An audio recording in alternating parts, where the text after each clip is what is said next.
Olá, amigos do Notícias Agrícolas. Agora chegou a hora da gente tentar entender como o tempo, o clima pode influenciar na produção, principalmente daquelas lavouras que estão em desenvolvimento no campo. Agora há pouco a gente comentava aqui sobre a preocupação com o milho de segunda safra, a situação do milho vai significar lá na frente o investimento ou não no confinamento de animais, na alimentação de animais para a produção de proteína e, portanto, são fundamentais os entendimentos aí para a gente saber o que vem pela frente e, mais do que isso, entender de que forma o clima pode impactar favoravelmente ou negativamente aí na produção dos produtos em desenvolvimento no campo. Para essa análise, nós convidamos o Paulo Centelhas, lá da Agrimet. O Paulo já está aqui com a gente. Seja bem-vindo, meu caro. Muito obrigado, viu, pela sua participação e disponibilidade de estar aqui com a gente. Enfim, Paulo, eu queria começar essa nossa conversa tentando entender o momento, né? A gente já tem culturas em desenvolvimento no campo e, em especial, o milho nesse momento. E a gente já começa a perceber uma certa inquietação aí por parte dos produtores preocupados com o clima. Faz sentido essa inquietação, essa preocupação aí dos produtores nesse momento? E o que vem por aí, Paulo? Nos ajude a entender. Seja bem-vindo, meu caro. Obrigado, um prazer sempre estar com vocês aqui do Notícias Agrícolas. Bom, realmente você tem razão, né? É uma preocupação muito grande esse trabalho que a gente faz aqui junto à Agrimet também, né? Eu sou, na realidade, professor da Exalc USP aqui na área de agrometeorologia e a gente vem desenvolvendo essa análise em que a gente consegue ter uma visão geral do que acontece no Brasil e você tem razão, né? Principalmente na região centro-sul, englobando aqui Mato Grosso do Sul, estado de São Paulo, oeste do Paraná, incluindo também oeste de Santa Catarina, parte de Minas Gerais, sul de Goiás e Triângulo Mineiro. A gente vem enfrentando aí um ano bastante atípico, já foi atípico o ano passado, a gente observou aí o atraso nos plantios da soja em grande parte do Brasil, mas é bastante atípico também o que vem acontecendo ao longo desses meses, principalmente fevereiro e março, onde a gente teve um panorama bem crítico, né, com chuvas com anomalias negativas, ou seja, chovendo abaixo da média e, obviamente, isso impactando as culturas que estavam no campo e a implantação das novas culturas. Em contraposição, a gente viu algumas notícias, né, que nos mostraram aí um excesso de chuvas, como ocorreu lá no centro-norte do Mato Grosso, atrapalhando a colheita da soja e, consequentemente, a implantação da cultura do milho.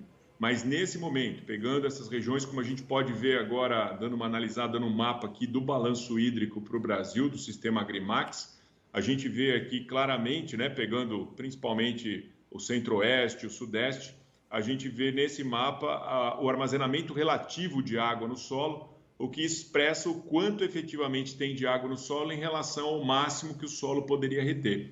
Então a gente vê de um modo geral que, dando um zoom aqui rapidamente, né, a gente vê de um modo geral aqui para a região do estado de São Paulo, pegando Mato Grosso do Sul, parte do sul do Mato Grosso, sul de Goiás, Triângulo Mineiro e também no oeste do Paraná e Santa Catarina, um quadro aí bastante preocupante para a cultura do milho safrinha, principalmente, que é a cultura que já está no campo, né, em fase ainda vegetativa, e isso, obviamente, prejudica o crescimento das plantas e há uma expectativa muito grande em relação ao que vem pela frente.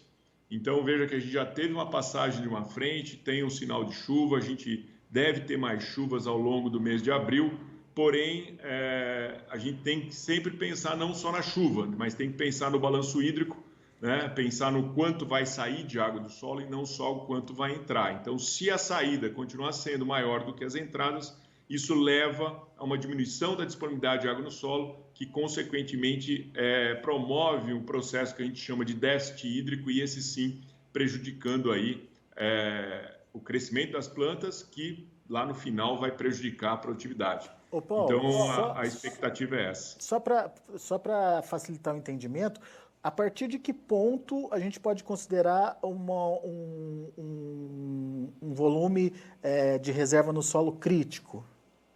A partir aqui, vocês estão vendo uma escala aqui no mapa, né? Que vai do azul até o marrom.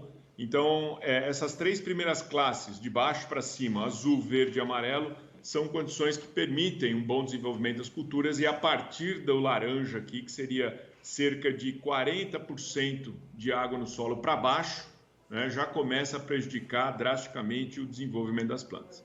Então veja que nesse cenário, isso não afeta só o milho safrinha, vai afetar as culturas perenes, né? A cana-de-açúcar vem sofrendo muito com esse quadro climático que se estabeleceu ao longo do ano passado e desse começo de ano.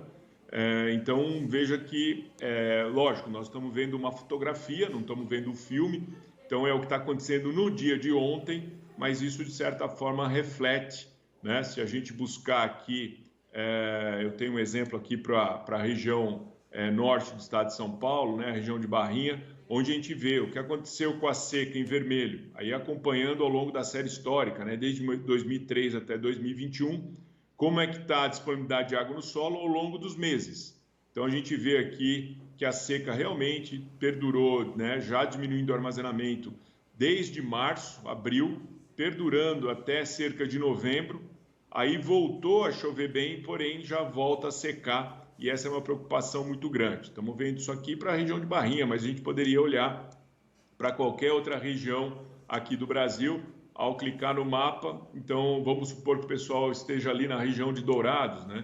Trazendo essa abordagem para essa região aqui do MS, uma região importante para a produção de milho safrinha, onde a gente vê uma situação muito crítica aqui para a cultura. E aqui nesse quadro um pouco mais escuro, né, circundado por essa linha um pouco mais escura, a gente vê a previsão para os próximos 30 dias, e isso confirma aí a preocupação que vocês vêm tendo em relação à produção, porque com certeza nós vamos ter aí prejuízos para as culturas que se encontram no campo. Dá para a gente dar uma olhadinha no oeste do Paraná, como é que está por lá, Paulo? Vamos pegar um ponto qualquer aqui, né? Lá eu acabei clicando aqui em Campo Grande sem querer, mas representa bem o que está acontecendo. Quando a gente vai, por exemplo, para essa região de Perobal, a gente vê que também tem aqui, ó, só que cada quadradinho desse representam 10 dias.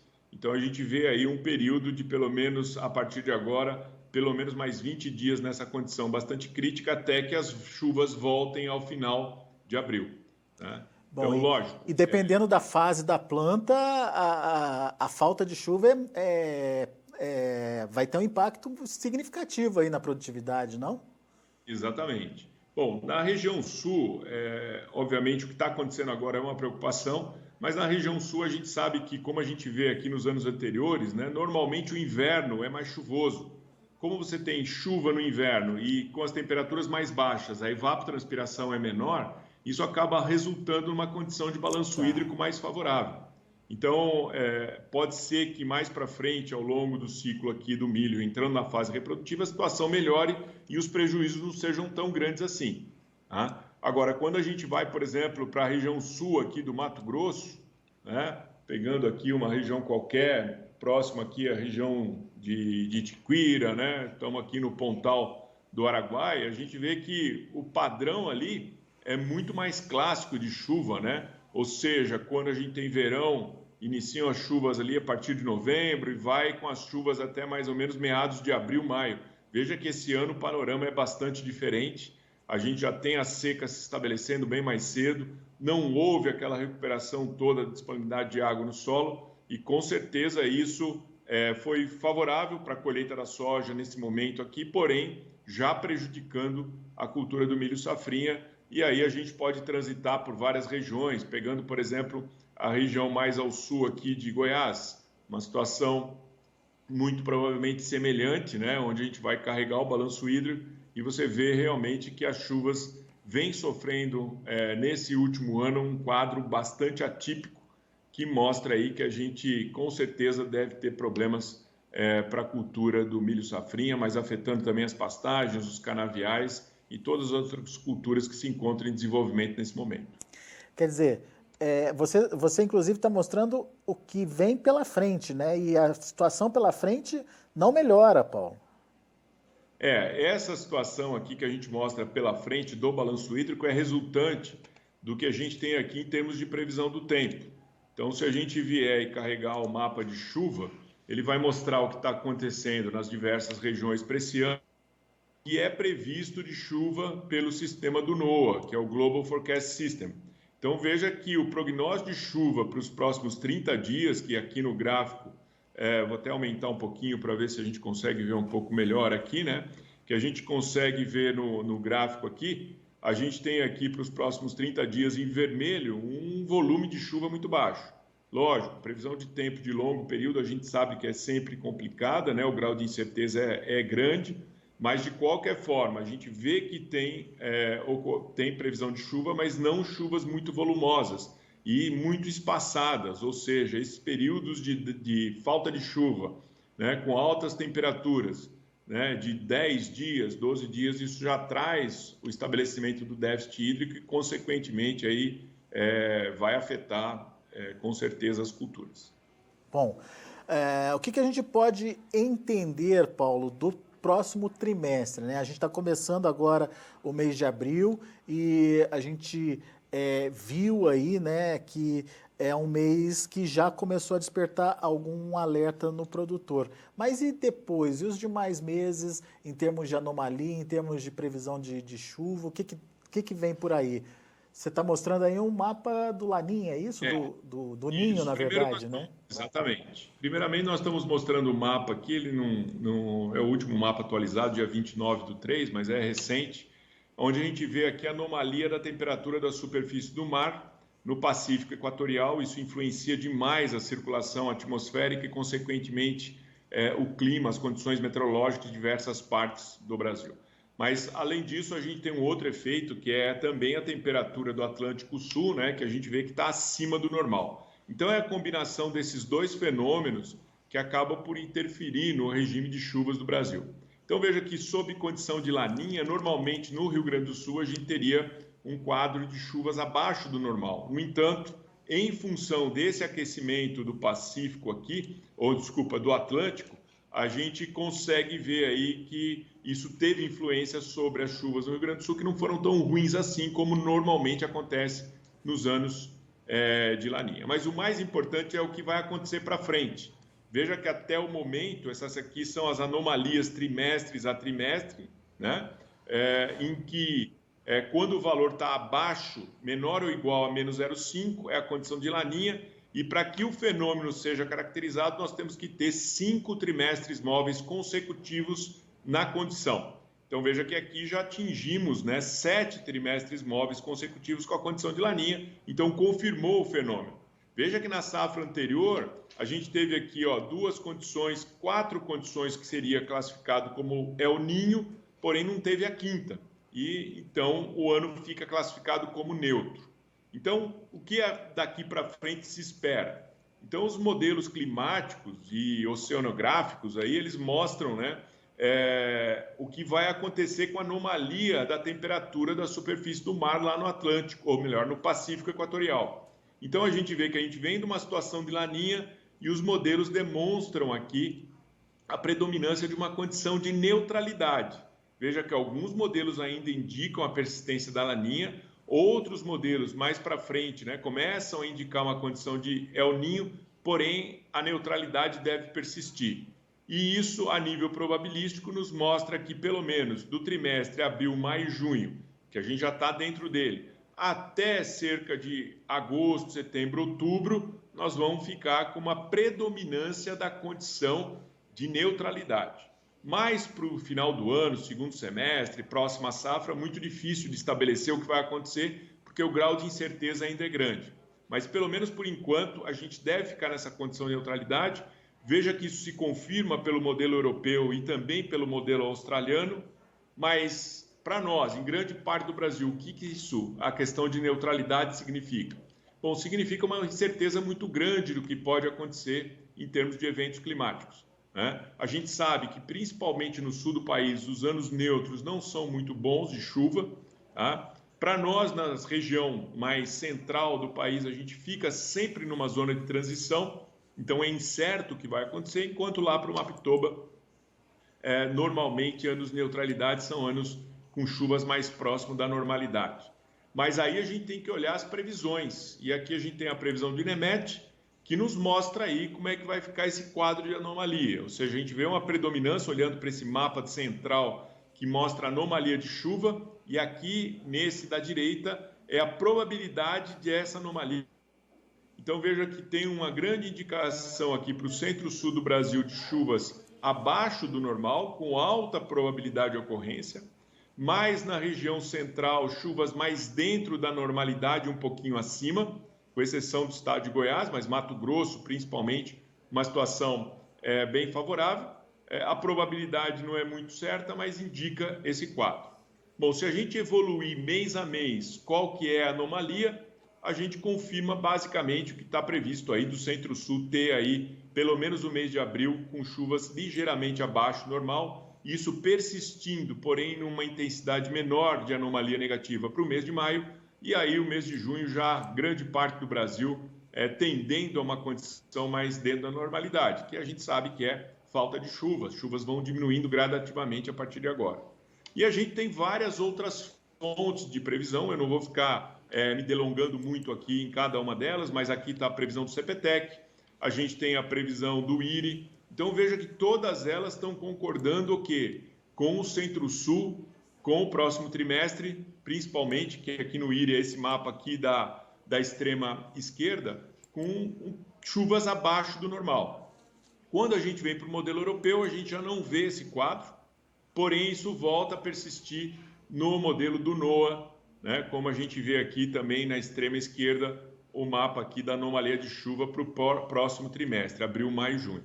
Então, fazendo um consenso de tudo isso, né, que é essa figura que a gente tenta mostrar aqui para o Brasil, e obviamente tem variações dentro de cada região, mas a gente vê que para a região sul a tendência é de chuvas ligeiramente abaixo do normal, né, com temperaturas dentro do normal. Quando a gente vem para a região sudeste, chuvas entre o normal e ligeiramente abaixo do normal, porque a região é muito grande, mas tirando um consenso, e as temperaturas ficando um pouquinho acima do normal. E quando a gente pega a região centro-oeste, a gente também vê esse quadro aí de chuvas variando entre o normal e ligeiramente abaixo do normal, pro próximo trimestre. Então a gente vê que para o milho safrinha, a expectativa, principalmente se a gente focar no mês de abril, onde a gente vê uma concordância de poucas chuvas previstas pelo Global Forecast System e depois poucas chuvas previstas, ou pelo menos uma anomalia negativa ao longo desse próximo trimestre, nos traz aí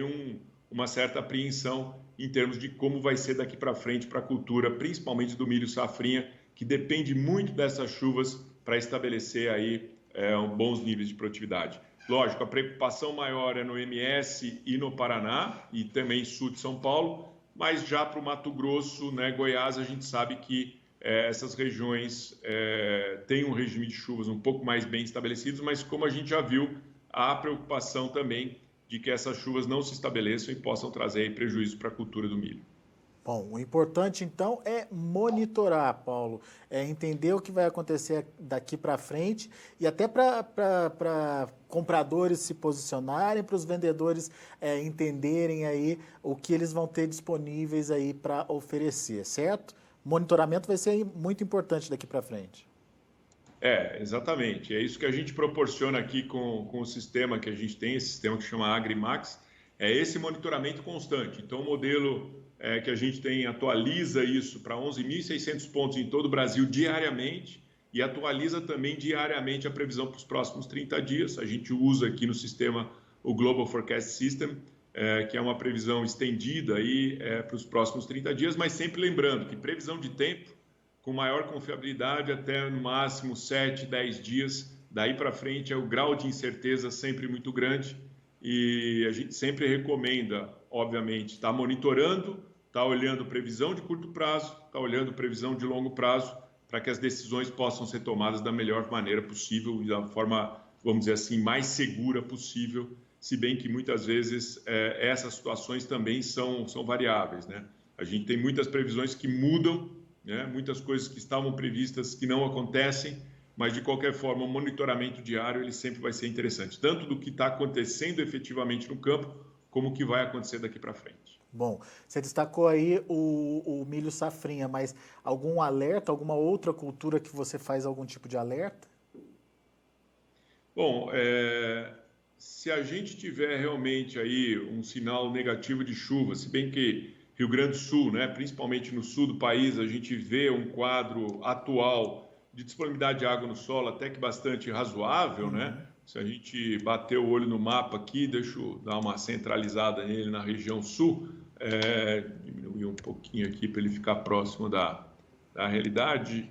E então a gente vê que está numa situação muito boa de disponibilidade de água. A gente sabe que a partir de agora, né, está sendo realizada a colheita da soja, que atrasou também um pouquinho o plantio lá no sul, e que na sequência nós vamos ter a safra de inverno.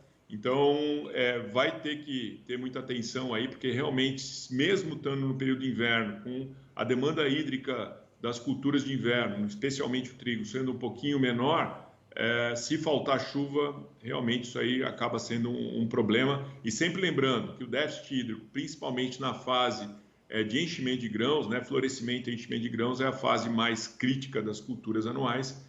Então, tem que ficar aí, os agricultores do Rio Grande do Sul têm que ficar de olho, porque normalmente anos neutros são anos não muito bons de chuva. O prognóstico está indicando uma oscilação negativa, como a gente acabou de ver, mas, porém, o Oceano Atlântico ainda continua mais quente e pode ser que esse quadro de chuvas abaixo do normal não se estabeleça. Então, continua sendo isso, monitoramento e atenção. Pessoal da cana já está preparado, se a gente vier aqui para a região centro-sul, principalmente o estado de São Paulo, pegando Triângulo Mineiro, sul de Goiás, né, Mato Grosso do Sul, o pessoal da cana já está preparado aí para uma safra abaixo do que foi o ano passado, na grande maioria das regiões, em decorrência da seca do ano passado e o que está acontecendo nesse começo de ano, e eles já estão pensando na próxima, né? Que se essa seca se persistir ao longo desse ano, vai prejudicar a próxima safra também, mas de qualquer forma, é isso que a gente tem visto de um modo geral aí para o Brasil. Da mesma forma, café e laranja também, né, Paulo? Não é só a Exato. preocupação com a atual safra, mas com o desenvolvimento da planta para o próximo ciclo, né? E a água é importante, né? Exatamente. Como você mencionou bem aí, tanto no caso dos citros como do café, aquele tempo seco entre setembro e outubro e novembro do ano passado impactou demais a questão do status hídrico das plantas. Então, a gente viu muitos prejuízos já ocorrendo no caso dos citros, das laranjas mais tardias, com muitos prejuízos no campo, mas de qualquer forma, isso também afetou a questão da florada e o pegamento da florada. Então, nos dois casos, tanto citros quanto café, esse ano também deve ser um ano de baixas produtividades em decorrência do que a gente vem observando aí no campo em termos do clima pelo menos nesses últimos 9 meses aí. Boa. Paulo Centelhas, meu caro, muito obrigado, viu, pela sua participação aqui com a gente, pelas explicações e pela disponibilidade de estar aqui trocando essa ideia aqui com os produtores. Muito obrigado e volte sempre. Tá bom, eu que agradeço e é sempre bom estar conversando com vocês aí do Notícias Agrícolas e parabenizar vocês aí pelo excelente trabalho que vocês fazem levando informação de qualidade aos produtores do Brasil. Legal, Paulo, obrigado. Abraço, meu amigo, até a próxima. Abraço, mais, tchau, tchau.